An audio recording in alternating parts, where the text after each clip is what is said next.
L'entreprise est composée de trois niveaux, ou couches, allant du plus visible au plus invisible. Le niveau le plus directement observable d'une entreprise est son organisation, c'est-à-dire l'ensemble des structures, procédures et systèmes de gestion dans le cadre desquels les acteurs agissent en vue de la réalisation des objectifs collectifs. La structure, c'est le squelette. Comment se compose l'entreprise? Exemple, une entreprise familiale, les différents services qui composent une entreprise. La stratégie, c'est le cerveau. À quoi sert-elle et quels sont ses buts? Exemple, gestion de la qualité par les bonnes pratiques, les référentiels tels que ITIL, COBIT, CMMI, mais aussi la gouvernance d'entreprise. Le management, ce sont les hommes qui participent à l'entreprise. Exemple, une entreprise composée de X personnes, les acteurs de l'entreprise situés sur l'organigramme, les rôles et fonctions de chacun.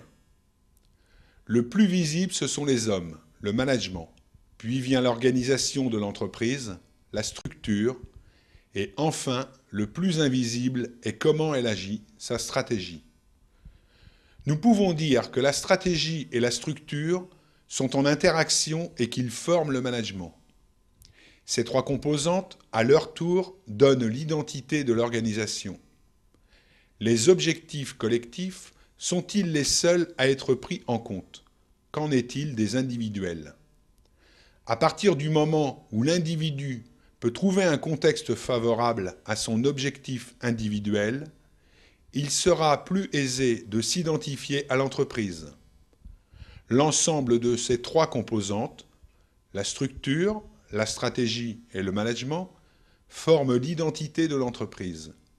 De même que l'organisation sert à déployer une stratégie, la stratégie permet à une entreprise de poursuivre des objectifs à long terme dans un environnement changeant en préservant sa propre identité. Pour comprendre la logique des choix stratégiques d'une entreprise, la logique de l'après-crise, il faut donc en découvrir l'identité en étudiant la structure, la stratégie et le management. La finalité est le développement de l'identité à travers la structure, la stratégie et le management. L'individu, au sein de son entreprise, bénéficie par autrui, par l'histoire de l'entreprise, par les parties prenantes, de bénéfices pour son expansion. La stratégie menée dans l'entreprise est une route à suivre. De même que la structure est une consolidation pour l'individu, ainsi que le management, il grandit par autrui, tenir compte du cycle de vie de l'organisation. Alors que la stratégie est susceptible d'évoluer pour adapter l'entreprise à son environnement, l'identité tend à être stable sur une très longue période et limite le comportement stratégique de l'entreprise à des options compatibles avec son identité. Toutefois, la stabilité de l'identité est une fausse idée. En effet, pour nous, l'identité est un processus en perpétuelle évolution. À un niveau abstrait, nous avons vu que l'identité d'une organisation correspond, selon Albert Einstein, à des caractéristiques fondamentales, durables et distinctives des entreprises. Tout comme l'identité individuelle, l'identité d'une entreprise se définit par une combinaison singulière d'individus en interaction. Comment l'entreprise change? Avant de changer, l'entreprise, à l'instar des individus, peut passer un temps plus ou moins long à nier l'existence de problèmes. Quand les problèmes persistent et ne peuvent plus être niés, l'entreprise a tendance à changer ce qui est le plus facile à changer, c'est-à-dire sa couche extérieure. La panoplie de changements, à ce stade, est faite de réorganisation, rotation de dirigeants, réduction d'effectifs ou refonte de systèmes de gestion. Il est clair que la couche la plus rapidement remise en cause est le management. À ce stade, Les deux autres couches de l'entreprise, sa stratégie et sa structure, restent inchangées. Dans beaucoup de situations, des mesures organisationnelles et opérationnelles peuvent suffire à rétablir la performance de l'entreprise. Mais lorsque les difficultés sont générées par des évolutions durables de l'environnement de l'entreprise, ces mesures ne suffisent pas.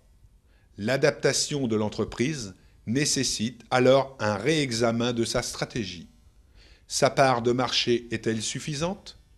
Est-elle présente sur les bons produits marchés ? A-t-elle la bonne structure de coût ? L'identité de l'entreprise influence ce type de questions stratégiques que les acteurs se posent, ainsi que le type de réponse légitime à y apporter. Autrement dit, les entreprises changent de stratégie, d'abord pour préserver leur identité dans un environnement nouveau.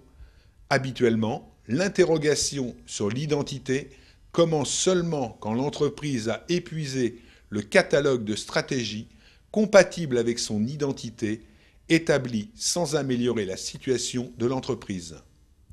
À ce moment, des membres de l'entreprise, dirigeants, actionnaires ou salariés, commencent à remettre en question l'essence même de l'entreprise.